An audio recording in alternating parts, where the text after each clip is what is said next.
Hey guys, it's Hayes with CheatSheetPros.com. Today is September 24th, and I've had a request to update some tutorials specifically for sports betting and player props slash same game parlays. So for this video, we're going to take a look at price picks, player props, some of the things I look for in the cheat sheet. So if you're new to us, when you open up this cheat sheet, you see all the tabs down here. This goes through everything.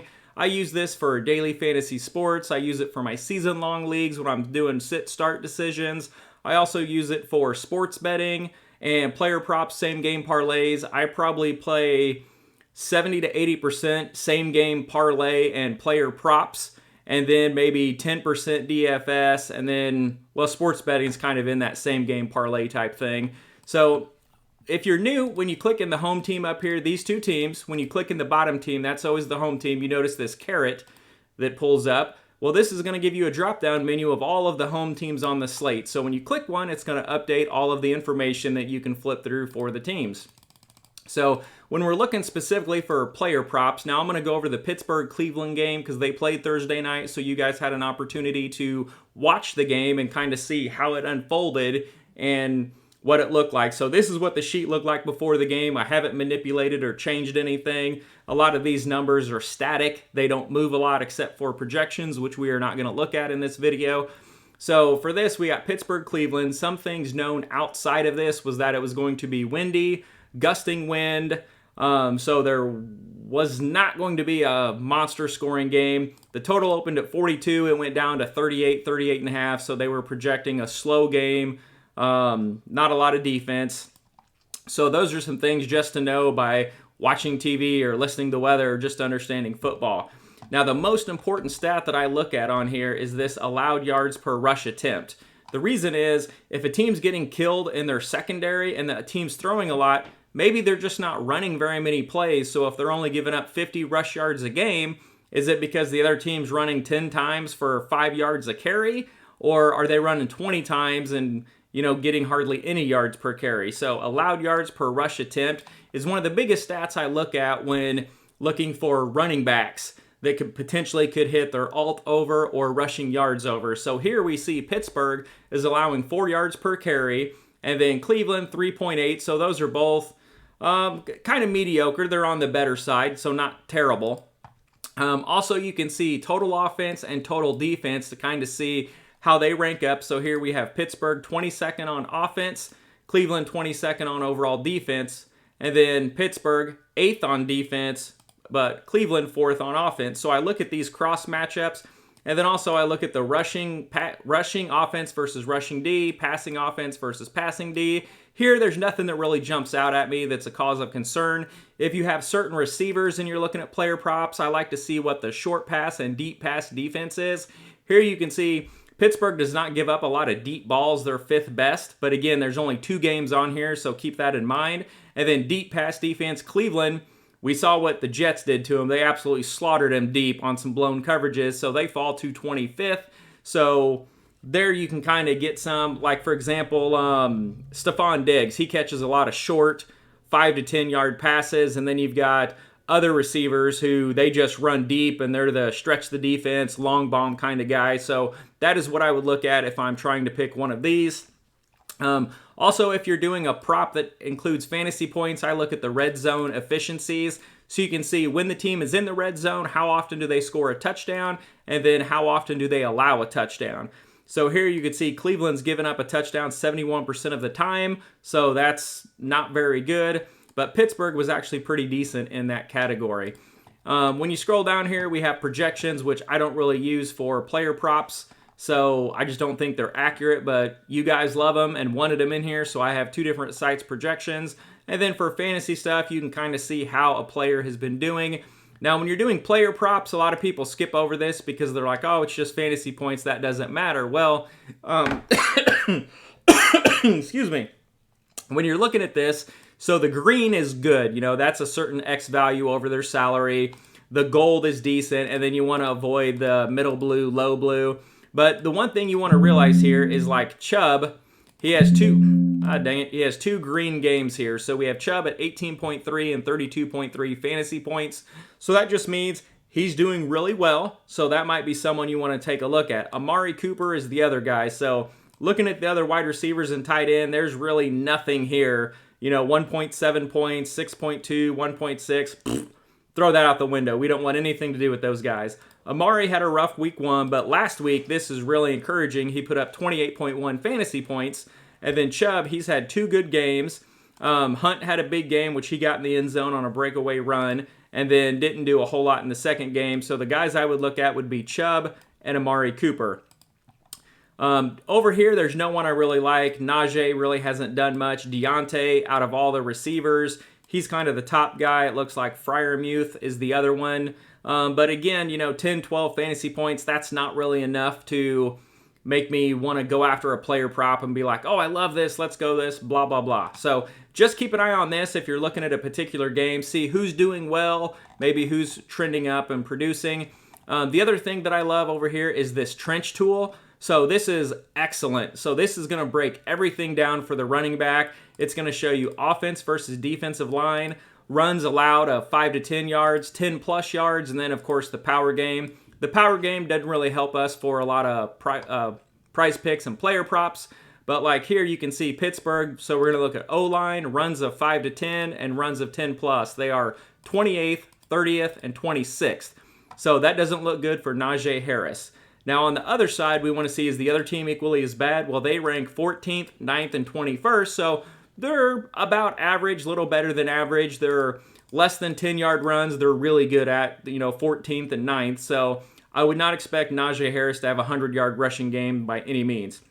Now, on the other side, we look at Cleveland, and they are number 1 in offensive line, number 1 in runs of 5 to 10 yards, and number 3 in runs of 10-plus yards. And then look at the other side of this. Pittsburgh is 19th, 30th, and 32nd. So that is huge for Nick Chubb and Kareem Hunt.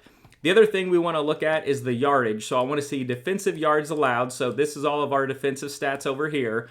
You can look at points per game. This is more I use sports betting. But for player props, I'm going to look at yardages. So here we can see Pittsburgh's giving up 404 yards per game, which is 25th highest in the NFL. But keep in mind, there's only 2 games under their belt. And then I want to see what is the yards allowed rush versus pass. So both of them are giving up a chunk of yards, but with only 2 games, we know what the Jets did to Cleveland last week. That kind of skewed them a little bit. Run yards, Cleveland doesn't give up much. They give up the 4th least. They've been really good. So that's a down arrow for Najee Harris, or maybe a possible under if you wanted to go that route. And then Pittsburgh is giving up 128.5 rush yards per game, which is the 22nd highest in the NFL. So that looks good for Nick Chubb. So with just the O-line, D-line, yards allowed, and the weather, I would expect Nick Chubb to have a big game. Now, we also talked about Amari Cooper. So when you're looking at this, you can break down the pass yards. Now, how I came up with Amari Cooper is just down here when I'm looking at all the pass catchers, no one's really done anything. I mean, Donovan Peoples-Jones, Amari Cooper had a rough week game, but had a huge week 2 game, so that's encouraging. So I wanted to get some Amari Cooper because they are eventually going to have to throw the ball. Another thing we can do is come over here to the targets tab, and then let me just focus in on Cleveland. Well, here, I'll show you that. So you can click the little caret at the top of the arrow, and then under Select All, uncheck that box, and then go down here to Cleveland, click Cleveland, because that's the team we're looking at, and it will show you, I would sort it by targets per game, and then it'll show you all the pass catchers or all the people that have been targeted, and this is running backs, wide receivers, tight ends, so it gets a good chunk of everybody in there. Now, when you look at this, there's no one here on the bottom that I like. Everybody's 3 or less targets. Nothing really amazing. Njoku, he went 1 to 5, and then we saw he had a pretty big game. I think he had 7 or 8 catches in that game. So he was trending up, so that's someone you could possibly consider. Hunt has a little less than what we normally see. Harrison Bryant, he's received some targets, so he's kind of mixed in there with Njoku. Donovan Peoples-Jones had a bunch in week 1 and then fell off in week 2.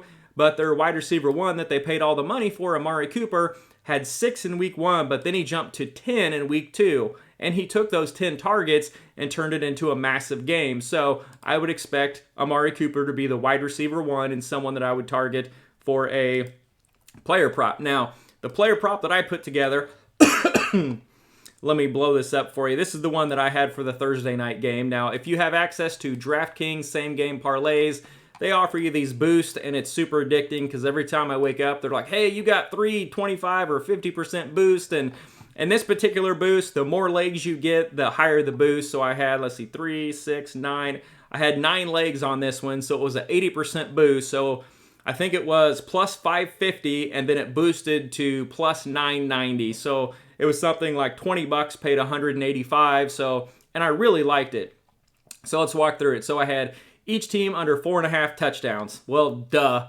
Windy game. The total's 38.5. One team putting up 5 touchdowns and 35 points just seemed darn near impossible. It was an expensive leg, but either way, it was a leg that increased my boost. We come down here. Each team total touchdowns in the first quarter under 1.5. So I think each team scored 1 touchdown in the first quarter, but they were running the ball so much there wasn't going to be enough time unless someone had a crazy play to score 2 touchdowns in the first quarter. So I love these. I put these in the chat and said, hey, whatever you play, I would put these 2 with it. And then I'm going to skip over the Chubb and Cooper. And then I had Browns over 13.5 points. Well, you know, a total that low, I expect them to win the game. They're the edge team in this spot, so over 13.5 was just 2 touchdowns. So that seemed very reasonable. And then I love this one. Cleveland Browns total points first half over 2.5. So in the first half, the first 2 quarters, if they just got a field goal, it hit this leg. So that felt good. First half spread plus 4.5. Well, if I'm betting them to get a field goal and they're plus 4.5, they could give up a touchdown and still cover that. So I liked going 4.5 on this number. And then alt spread, I just wanted something to kind of catch all because I really like the other legs here. I just took Browns plus 5.5, and thank goodness I did, because there could have been a scenario where they would have lost the game if you took the money line. They didn't, but plus 5.5, you were pretty much safe on that.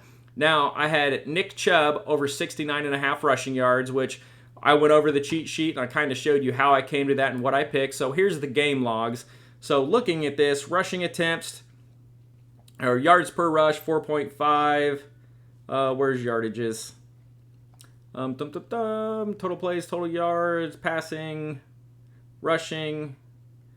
Okay, so rushing. So they had 171 rushing yards, and we saw that Pittsburgh was giving up about 130 a game, and then Cleveland had an edge, so we expect them to go over that. So they were winning the rushing battle 171 to 104.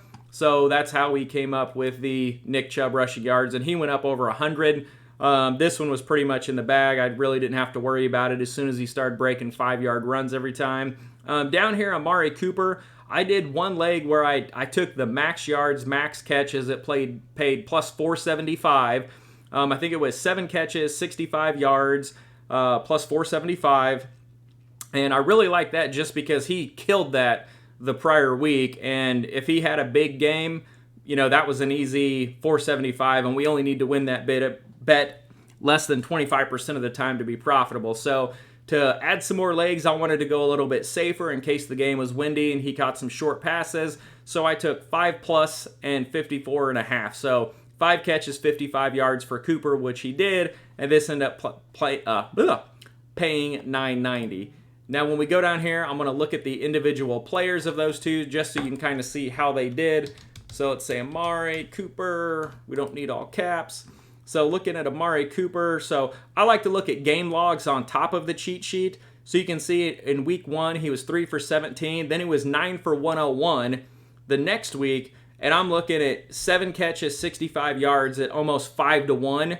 And he went 9-101 last week. So definitely wanted to do that. I got 7 for 101. So I ended up hitting that. That was good. And he had a good production. He went over both of his numbers.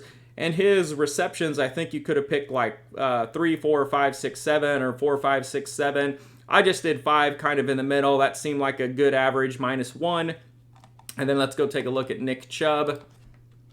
And then looking at Nick Chubb, everybody kind of knows Deshaun Watson suspended until like week 13 or week 14. So Cleveland's running the ball. They're not going to use Brissett to go bananas. And you can see he had 141 yards in week 1, 87 in week 2, and then 113 in that Pittsburgh game. So he went over his 69 number. I think 75 was his actual line total. But what I also look for are rushing attempts. So 22, 17, 23. These are key, especially if you're doing college player props. I look at volume and usage. how much target share does a receiver have? How many rushing attempts are they getting? For example, there's a guy I was looking at today from, I think Penn State, Nicholas something, and he had 250 plus rushing yard games, but he only had 10 carries in each game, so that was a little worrisome. So I said, hey, you can play him, but use him with a little bit of risk. But anyways, game logs and cheat sheet, those are the number 2 things that I'm looking for. And again, just to recap, this allowed yards per rush attempt. We got our trench finder, O-line, D-line, great for running backs. When you're looking at passing yards and receptions and receiving yards for players, you can look at this pass coverage by position. So wide receiver 2 and 3 are kind of mixed in together. The way it's listed is 1, 2, and other. But you could consider the wide receiver 3 kind of the slot guy, unless it's a clear wide receiver 1. But just kind of look at this. They're middle of the road. But if you see someone that's like number 1 against a wide receiver 1, be careful because they probably have a top corner like Jair Alexander for the Packers that's going to shadow. So that's one thing you want to be aware of. Here you can look at the tight end ranking, how they do, and how they do versus pass catching running backs. Keep in mind, this is week 3, so there's only 2 weeks of stats under this. But we're starting to take shape. We got 1 week, we got a second week. Once we get a third week, we'll start getting some good average numbers. Another thing I do, no matter who I'm going with, is I want to look at the schedule and how they've done. So look at the teams they've played and like the points they've put up. This is good for sports betting, player props. If you're going to pick someone to have a big game and go bananas, you want to make sure they're putting up points. Like Cleveland, they put up 26 and they put up 30, so I'm happy with their production. Pittsburgh, they put up 23. I don't know how they managed that, but then only 14 against New England, so I would be a little bit more worrisome about that. And then we talked about Najee being under last week. Let's see what he ended up with. I have him on my fantasy team. I know he didn't have a big game, but he did get in the end zone, so he had 15 for 49 in week 2, and then in that Thursday night game, he had 15 for 56. That was probably pretty close to what his line number was on Price Picks. I'm not 100% sure, but this is kind of how I walk through and pick games. And then what I will do is I will flip through all of these games and kind of look at it and get an idea of matchups, things I like, offense versus defensive lines. Just flipping through this week, one of the things that jumps out, let's flip through, take a look at a couple of games. Where is the Kansas City game? So the Kansas City game, I live in Kansas City, so I watch the Chiefs quite a bit and I follow them. You can see here they're 3rd in offense, Indy's 31st in defense. Total defense, Kansas City's 14th, Indy is 18th. So right now we have the 31st offense for Indy versus the 14th defense, and then Kansas City's number 3 versus number 18. So we get a little bit of an edge there. Indy's been really good against the run as far as a allowed yards per rush attempt. They're 2nd best in the NFL, but passing defense, they're 29th. The other thing that also jumps out at me is right here. Tight ends, they're 31st against them. And who do they go up this week? Travis Kelce. So Travis Kelce is someone I've got my eye on for our Tic Tac prop video that we posted on the website. That's going to be a lot of fun. He didn't make my first card, but he may make the second one. Now, if you're looking at props where are they going to score a TD, look at this allowed red zone. So Indy is allowing 100% touchdown rate in red zone attempts. Now, they've given up a lot of big plays, but so far through 2 games, anytime a team's gotten the red zone, they've scored a touchdown. So they're giving up 100% rate so far. Kansas City is scoring at a 78% clip, so they are doing really well. So I would expect Kansas City to put up a chunk of points. If you're doing a same game parlay, I would look at like a Kelce catches, yardage, Kansas City team total points over. That's one that I like that you can get the plus money and then boost it up even higher than that. But just flip down through these games, kind of take a look at everything, see what you like. Look for games with the higher totals. Those are some of the things that I look for. Also, go over here to the targets tab if you're looking for player props and just find the guys like, if you're not worried about week 1 and the average, go over here to week 2, sort high to low and say, okay, Waddle, we know what he did. He had 19 targets. That was phenomenal. This week, Buffalo's without 4 people on defense, so I need to look into that a little bit more. Cup, we all know he's up there. Diggs is up there. But here's a guy that jumps out, Garrett Wilson. You know, out of the Jets, I mean, he's leading the team on targets. He has 8 and 14. And, you know, he could be someone that we could potentially take a look at. Jacoby Myers, he's a favorite. If you want to look at his reception yardage prop, it's going to be pretty low because they don't put up a lot of points. He had 13 targets last week. Chris Olave is another one. He only had 3 in week 1, but he was a rookie. That was his first game. And then he came back and put up 13 targets in week 2. And let's take a look and see what he did.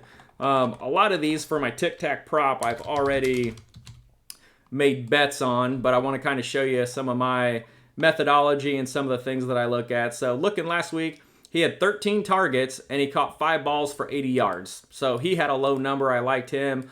Amon-Ra St. Brown, 12 and 12. Until the rookie Jameson Williams, I think it is, until he gets up and going, Amon-Ra is going to continue to eat up a lot of targets. And he has some record of 8 catches, most games with 8 catches per game. He either got the record last week or he's one away, but I look for him to get at least 8 catches this week. His DK prop, his alt was 7 or 9, so you couldn't do 8. You had to go one or the other. Drake London is another guy. Now, these guys like Justin Jefferson, they're going to be inflated. I think Jefferson, you had to do 7 catches, 105 yards to get a decent payout. Drake London, 7 catches in his rookie debut, 7 targets, and then 12 last week. He's someone that also jumped out on my radar. He was getting a ton of targets. So I go over here, I take a look at Drake London. I want to see, he's getting a bunch of targets, 7 and 12. Well, his first week, he had 5 for 74, and I didn't even realize it. So that went under the radar against a good Saints defense. Last week against the Rams, he caught 8 balls for 86 yards and a score. That is phenomenal. So one of the things I want to go look at is I like looking at the size of everybody. So here you can see Drake London is 6'4", 213. He's a big guy.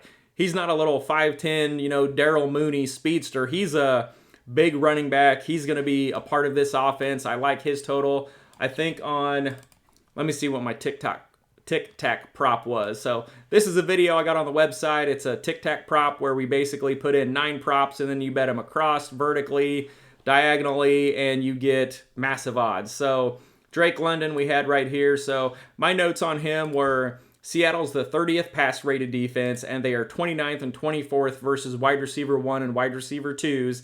And I could get 7 catches, 80 yards at plus 400. So that's a bet that you need to win a very small percentage of the time. You could go even lower, but 7 catches, 80 yards is very doable in a game they can win, and plus 400 is a huge payout. So this is kind of how I use the targets to go down and take a look at it. If Judy's out again, Sutton's a target monster. But just go through, and a lot of this depends on the lines that DraftKings or Prize Picks offer. For example, if Justin Jefferson is in a good matchup, but his line's 115.5, I'm not as enticed by doing that. But if you got someone like Drake London, and let's say their yardage total is 59 yards, and he put up 80 last week, and he's getting double-digit targets, well, I'm more apt to go against that as long as it's not a strong defense. But that's kind of how I use the cheat sheet for same-game parlays and player props. I mix in some of the sports betting, doing same-game parlays, and we'll talk about that in the sports betting video, but I hope this helps you out. If you guys have any questions, let me know. One of the things I also did this week, I came over here, so the main tab is sorted by algo, and this is just a mix of their projected value, average fantasy points if they've been doing well, DVP, what they're going up against for the opponent, Vegas totals. It's kind of mixed in, and we basically come up with a number, and we put them up at the top. So what I would recommend is take the algo, it's sorted high to low when you open it, and look at these guys up top. These are guys that are going to kind of jump out. A lot of quarterbacks just because quarterbacks score more points, but again, you can filter this out and just pick wide receivers, or you can go just to running backs and then investigate those guys. Take a look at them. You can see Chubb was the third running back, unless my eyes are killing me. 1, 2, 3. So he was the third running back on the board by the algo this week. And then you can see over here, they're the number 1 rushing offense. So he was in a good spot, had a good game. But take a look at that. But anyways, it does take some research. Take a look at it. And, one more thing.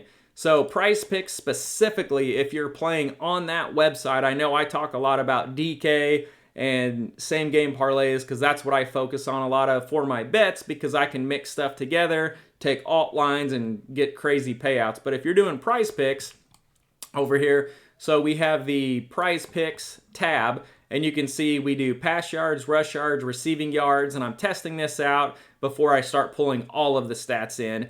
And then what it does is this over here, this is your prize line. And then I put the Vegas numbers in here. So if you're taking someone that's in a game that's got a total of 40 or 43, you want to be careful. But then we have the projections for the roto projections, and then the gap, and then the PFS projections in the gap. So the new thing this week is we have two different sites, both of the projections in there, and we compare it to the line. So for example, I glance down here, and right here, this one jumps out at me. So who's this? Geno Smith, low total of 42. His passing yard prop is 200.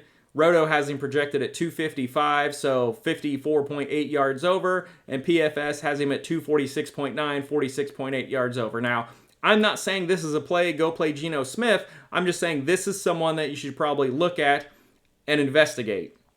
And then we flip over here to rush yards. We kind of do the same thing. So Patrick Mahomes, he jumps out. I see green. His line is 7.5 rush yards. Roto has him at 21. PFF has him at 21.6. So both of them have him go over by 10 yards. So if you like that, go with that. But you can kind of flip down. Some people really like either these projections, or maybe they're a PFF fan, they like these projections. So I just put them both in there. You guys can decide what you want to do. And that's basically for NFL stuff. Also, you can look at DVP if you want to look at that for player props. I don't focus on it a ton because I look at so many other detailed stats. And real quick, I wanted to touch on college football. So if you're doing college football, we do the same thing with our prize picks over here. We only have one side that pulls projections. So we've got the line, the projection, the gap. And then if it's greater than a certain number, I think it's 20 or 19.5, it says over, under. But these are ones, college projections are not accurate. So you really have to look at game logs and understand, is this game a blowout? Is this game going to be competitive? Is this a rush defense, a good pass defense? But we do the same thing, passing, rushing, receiving yards. I actually pull all of the lines down, but these are the three that I'm focused on. But if you have access to college props, you can spend a ton of time on this. And then over here, you can pull in the particular game. You do the same thing. You click in the box, you get the caret, you line up the teams. I love looking at this, offense, defensive, rushing. For example, Virginia Tech and West Virginia played on, what was that, Wednesday night, Thursday night? My days are so mixed up. So I was sitting here taking a look at this right before the game started. I didn't have time to get a bet in, but I looked at this, and to me, West Virginia was the clear favorite. So we had the 35th offense versus the 104th offense, so that was a check mark for West Virginia. Now, Virginia Tech had a much better defense, but the one thing I want to look at is the schedule. So I come down here, well, they played Old Dominion, who's ranked 99th, Boston College, who's ranked 80th, and then Wofford, who's not ranked. So I don't really care about this number 5 defense because they haven't really played anyone. And then I come over here and I say, okay, West Virginia is 73rd, and I love the yardage total. So West Virginia was putting up 450 to only 314 of Virginia Tech. And Virginia Tech's only putting up 314 against those schools they've played. Unranked 80th and 99th. So that's not good. So defensively, they only allowed 200 yards per game. Well, duh. I mean, they're playing, no one inside the top 80 so far. Now, West Virginia gave up a lot more yardages, but let's take a look at who they played. Now, they've had a brutal schedule. They played Pittsburgh. They lost the game, and they were on the road to open the season, and Pittsburgh was ranked 30th. Kansas, it says they're ranked 82nd, but they are doing phenomenal. I'm blown away by their QB. But they lost 42-55, so Kansas tore them up a little bit, but they're averaging like 55 points a game or something crazy. And then they had a no-nothing they blew out. So to me, looking at this, I had an edge on West Virginia. Well, what happened was the game already started, so I was like, okay, I'm not going to bet this. And then I'm sitting there, and Virginia Tech goes up 7-3, and I look at the stats, and West Virginia has them in yardage, double them in first downs, but they're down 7-3, and I go to bet a live line, West Virginia money line plus 140. I shared it in the chat group, and DK gave me a $50 free bet. So I was like, hey, what better than to slap it on this? Well, I put it on there. West Virginia rolled, never came back, so I ended up getting my West Virginia, but I got them at plus 140. and then end up made 70 bucks on it. But anyways, when you're looking at player props, just keep this stuff in mind. Look at the defenses, who they've played, kind of get an idea. And that's really all I got, man. Have fun with the sheet. If you guys have any questions, let me know. One thing I'm toying with is adding a DVP over here so you can see yardages and catches and stuff allowed to running backs, receivers, tight ends, etc. I'm working on it in the background a little bit. I haven't added it to the sheet yet because some of the stuff I'm having a little difficulty pulling, but you can kind of see I started pulling some of this data in here. So that's what I got for player props and same game parlays. If you're one of our members, make sure you're in the Facebook chat, even if you mute it so you don't get dinged every time someone sends a message. Jump in there. People are posting screenshots of games and same game parlays and boost, and it's a lot of fun. I typically mute it about 7 o'clock at night until 7 o'clock the next day, just because I've got kids in sports and we're running around and doing all kinds of stuff. But that's what I got in less than 31 minutes. So good luck, guys. Go make some money.